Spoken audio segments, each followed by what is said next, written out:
as Peter Mac Manu.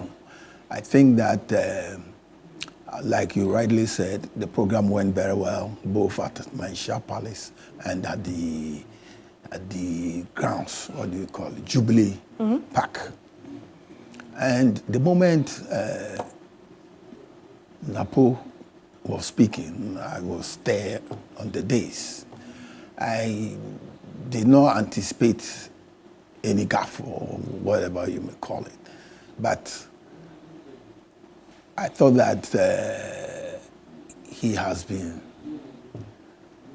given the opportunity. National Council has given its approval.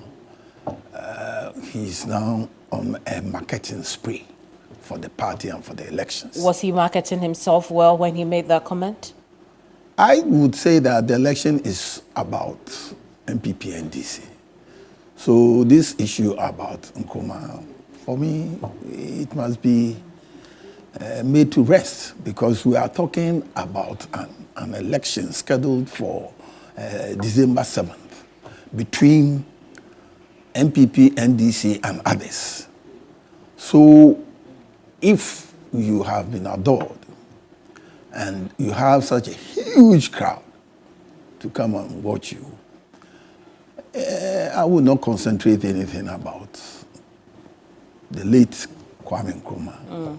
I would rather concentrate on my competitors. I mean, you call it a gaffe, but there are people who think that, listen, this is only testimony to how the NPP views Dr. Kwame Nkrumah. I am saying that on political platforms, many things happen, and it has happened to many politicians.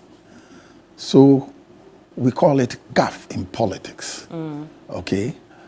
I think MPP as a party has not come out to say anything about this. Because for MPP, it's a competition between the New Patriotic Party, the NDC, and others. I see. So Kwame Nkrumah and CPP are not taking... recently, I read somewhere that even CPP is not going to fill the candidate. And let's talk about the NPP. Because, again, while you say this is a gaffe, the person who made the comment, the running mate himself, says that he was only telling the truth. So, I mean, it would appear that... he said that? Absolutely. During his visit to Wassa Menfi. I didn't hear that. No, I'm telling you, okay. you know, it's fact. Or, you know, of this issue, that indeed when he went to Wassa Menfi... So what is this comment? Tell me. Your Nkrumah did not even perform better than Nana Addo Dankwa Akufo-Addo. Oh, okay. You can't tell me you don't know that. I think it's an unnecessary debate. Okay, that's what I'm saying.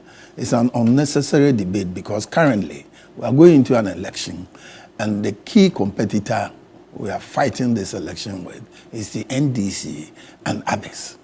So let us focus our attention on the I don't know if election. you've listened to the public space, but the public are not happy about this at all. Do you worry about the impact this comment alone could have on your certainly, ticket? when you are going into an election, there are a multiplicity of factors that come into play. And let me tell you, like what Mrs. Margaret Thatcher said, 1 week in an election is a long time. The late UK first woman prime minister. So between now and December is a very, very long time. And I think that whatever this particular issue has brought up, we should be able to make up with it before 7th December. Let's talk about that. Positive or negative. Yeah. But which way do you think it will go? Positive or negative? I'm saying we have close to 6 months to the elections. To change that view. Let's talk about the backlash, because there are those who have said that this is the reason the NPP shouldn't have chosen NAPO. As you know, correctly predicted, that choosing NAPO is only a comment away from losing the elections. And right after that, after admonishment from the Otumfo, then the comment came up.